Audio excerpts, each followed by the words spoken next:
Hey there, how's it going everyone? Welcome to the review space.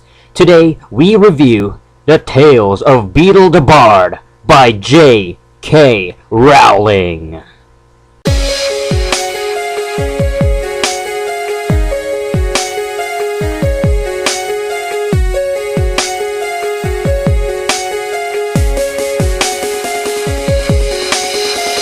Alright, now for those who are familiar with Harry Potter and the Harry Potter novels by J.K. Rowling, this is basically the Tales of Beedle the Bard, the collection of stories, the children's stories. And it actually played a big role in the final book, which was The Deathly Hallows.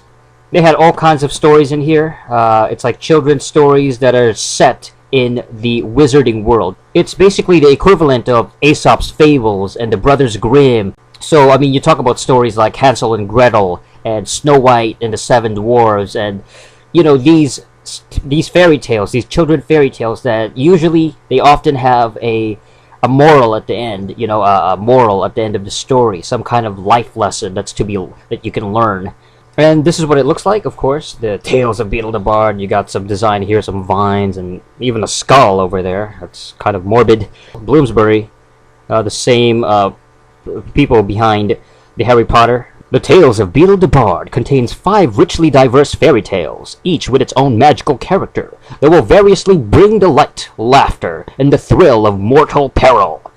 Additional notes for each story penned by Professor Albus Dumbledore will be enjoyed by muggles and wizards alike, as the professor muses on the morals illuminated by the tales, and reveals snippets of information about life at Hogwarts. A uniquely magical volume with illustrations by the author, J.K. Rowling, that will be treasured for years to come. Oh, it's even got some... Oh, it's like some charity thing here. 161, I think that's euros, from the sale of this book will be donated to the Children's High Level Group. The Children's High Level Group, CHLG, campaigns to protect and promote children's rights and make life better for vulnerable young people. It's 6.99 euros, I think, and Canadian 14.50. Whoa, 14.50 Canadian. Now I live in Canada, so it would have been just a little under, 50 cents under $50, but I got it for $6.90. I guess is that 95 or 99? I can't even make that out. But about $7 anyway. So $7 for this. I had to pick it up. I actually found this. Where did I find this again? It was a bookstore, I forget, I think it was like Black Bond Books or something like that. It wasn't Chapters or anything, but it was on sale. There was a bunch of these, and I think just because it's by J.K. Rowling alone. I mean, I didn't really recognize this book, like just looking at it, you know what I mean? It's like, what is that? You know what I mean? It has nothing to do with Harry Potter. Until I skimmed through the title, and I was like, Tales of Beedle the Bard. Why is that so familiar? And then I look at it and I go, what? J.K. Rowling? Oh, that's right. It's the fairy tale book from the Harry Potter novels. That's right. Alright, so let's open it up. And yeah, this is pretty much it. It's got how many? Okay, first of all, how many pages does it have? It's got about 100 pages. 107. Yeah. So just about 100 pages, I think, worth of material on here. The Tales of Beedle the Bard, translated from the original runes by Hermione Granger. Is that how you pronounce her name? Granger? I don't know. I remember when I first started reading the Harry Potter books back in like 2000. I used to say Hermione. I couldn't pronounce her name. Hermione. Oh, and Slytherin too. I used to call Slytherin Slytherin. Yes, Slytherin. First published in Great Britain in 2008 by the Children's High Level Group. Text and illustrations, copyright J.K. Rowling, 2007-2008. And the paper on which this book is printed has 1996 Forest Stewardship Council. And yeah, that's pretty much it. Alright, so I'm just going to read a little bit of the intro. The Tales of Beedle the Bard is a collection of stories written for young wizards and witches. They have been popular bedtime reading for centuries, with the result that the Hopping Pot and the Fountain of Fair Fortune are as familiar to many of the students at Hogwarts as Cinderella and Sleeping Beauty are to Muggle, non-magical children. Beedle stories resemble our fairy tales in many respects. For instance, virtue is usually rewarded and wickedness punished. However, there is one very obvious difference. In Muggle fairy tales, magic tends to lie at the root of the hero or heroine's troubles. The wicked witch has poisoned the apple, or put the princess in 100 years' sleep, or turned the prince into a hideous beast. In the tales of Beedle the Bard, on the other hand, we meet heroes and heroines who can perform magic themselves, and yet find it just as hard to solve their problems as we do.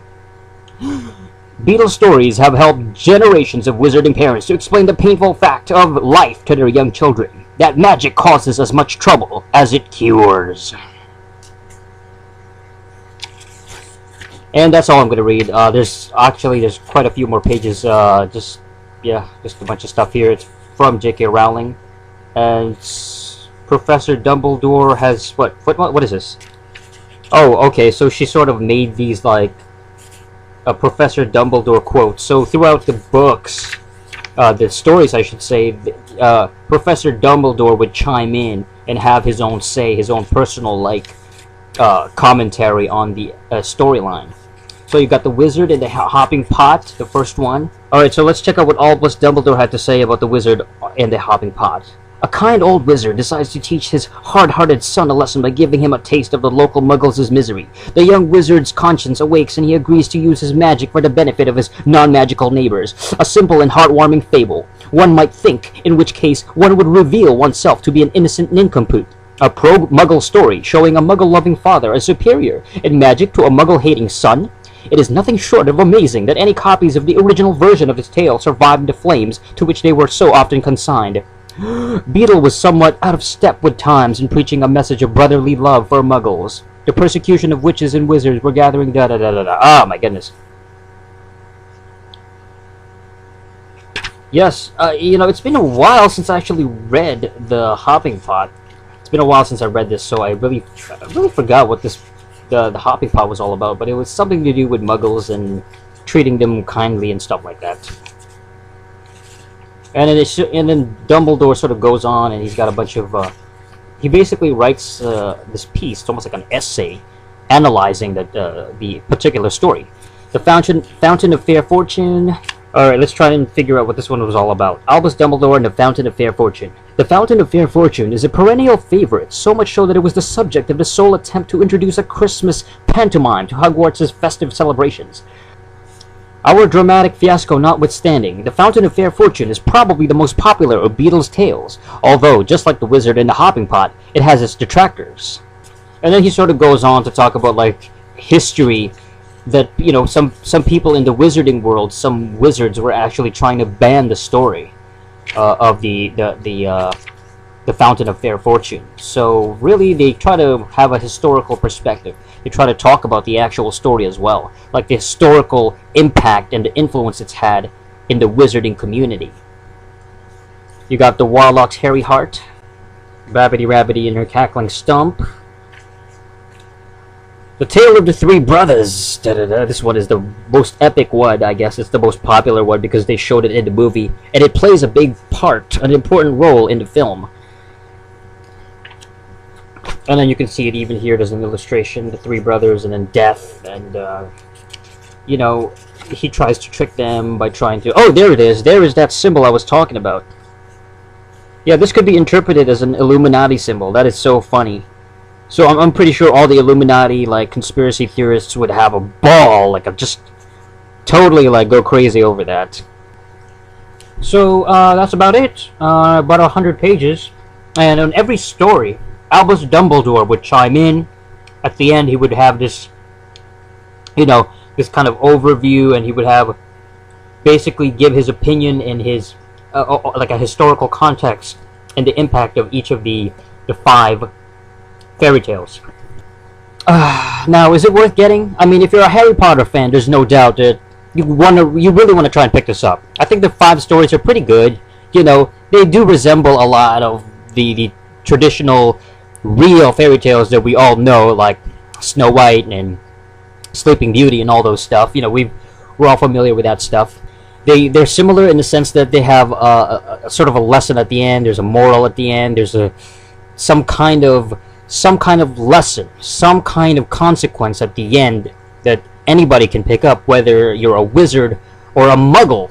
It's very refreshing to have these 5 original fairy tales, because at this day and age, I mean, it's all been done. it's all been done. I mean, it's hard to find a fairy tale, in 2011 that hasn't been already made, that hasn't been already touched upon, that hasn't been some kind of like reiteration. We've all seen it, we've all heard about it.